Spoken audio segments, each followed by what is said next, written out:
Assalamualaikum warahmatullahi wabarakatuh. Halo teman-teman semuanya. Perkenalkan, saya Raisa Wamahanani.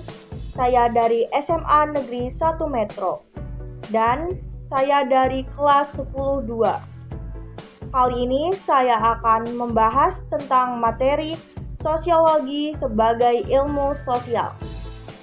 Mari kita saksikan bersama-sama. Pengertian sosiologi. Istilah sosiologi berasal dari kata socius dan logos.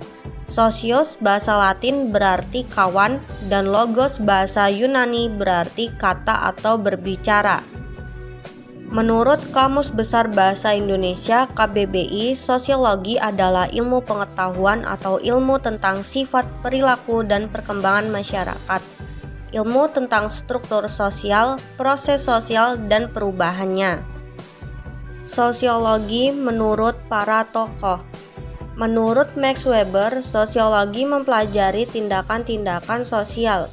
Menurut Pitirim A. Sorokin, sosiologi mempelajari hubungan dan pengaruh timbal balik antara aneka macam gejala-gejala sosial. Menurut William F. Cockburn dan Meyer F. Nimcoff, sosiologi adalah ilmu tentang penelitian ilmiah terhadap interaksi sosial dan hasilnya adalah organisasi sosial. Menurut Anthony Giddens, sosiologi merupakan studi tentang kehidupan sosial manusia, kelompok, dan masyarakat. Objek kajian sosiologi. Sebagai bagian dari ilmu sosial, objek kajian sosiologi adalah masyarakat. Dalam mempelajari masyarakat sebagai objek kajian sosiologi, memfokuskan studinya pada 1. Hubungan timbal balik antara manusia satu dengan manusia lainnya. 2. Hubungan antara individu dan kelompok. 3. Hubungan antara kelompok yang satu dan kelompok lainnya. 4. Proses yang timbul dari hubungan-hubungan tersebut dalam masyarakat.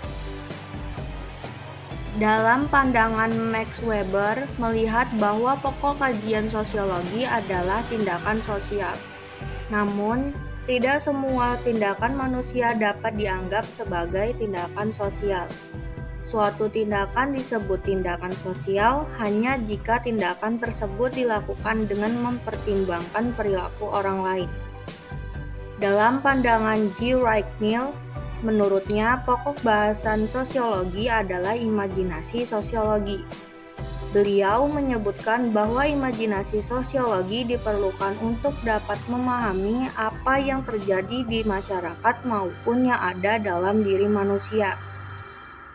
Dalam pandangan Peter L. Berger, pokok bahasan sosiologi adalah pengungkapan realitas sosial. Seorang sosiologi harus bisa menyingkap berbagai fenomena yang menjadi suatu realitas yang tidak terduga. Sosiologi sebagai ilmu pengetahuan. Sosiologi merupakan ilmu pengetahuan yang berdiri sendiri karena telah memenuhi segenap unsur-unsur ilmu pengetahuan.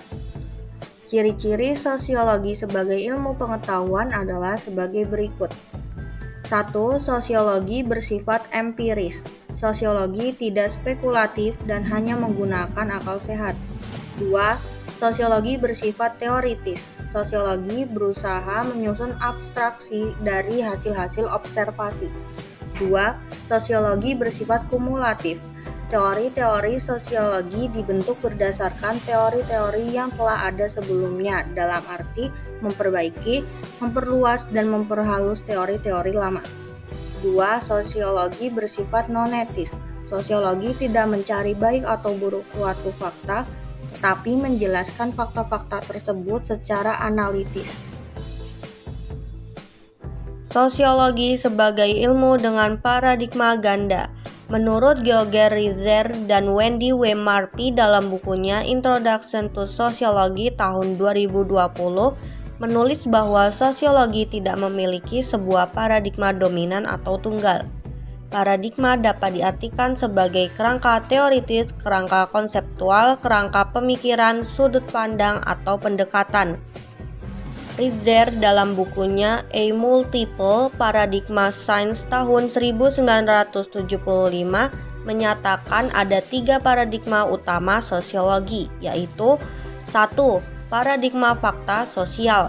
Berdasarkan paradigma ini, kajian sosiologi adalah faktor sosial, baik sesuatu yang berbeda atau nyata ada, dan tidak nyata ada seperti ide atau gagasan. 2. Paradigma definisi sosial. Bagi Weber, persoalan ilmu sosial adalah hal mikro seperti proses pendefinisian sosial dan akibat-akibat dari suatu aksi serta interaksi sosial, bukan hal makro seperti struktur sosial atau pranata sosial. 3. Paradigma perilaku sosial. Subjek dari paradigma ini adalah perilaku individu yang menimbulkan akibat atau perubahan terhadap tindakan selanjutnya, khususnya penghargaan yang memancing perilaku yang diinginkan serta hukuman yang mencegah perilaku yang tidak diinginkan. Fungsi dan peran sosiologi. Fungsi sosiologi 1. Untuk pembangunan, 2. Untuk penelitian, 3. Untuk advokasi kebijakan. Peran sosiologi 1. Sosiologi sebagai ahli riset, 2. Sosiologi sebagai konsultan kebijakan, 3. Sosiologi sebagai praktisi, 4. Sosiologi sebagai guru atau pendidik. Hubungan sosiologi dengan ilmu lain. Para sosiologi dapat berperan sebagai ahli riset, konsultan kebijakan, praktisi, dan guru pendidik. Perbedaan antara sosiologi dan disiplin ilmu lainnya bukan pada topik masing-masing penelitian, tetapi dalam perspektif disiplin masing-masing terhadap objek kajiannya. Contoh, psikolog melakukan analisis perilaku individu. Seorang sosiolog juga belajar budaya seperti antropolog. Seorang sosiolog tertarik pada semua lembaga sosial yang ada di masyarakat.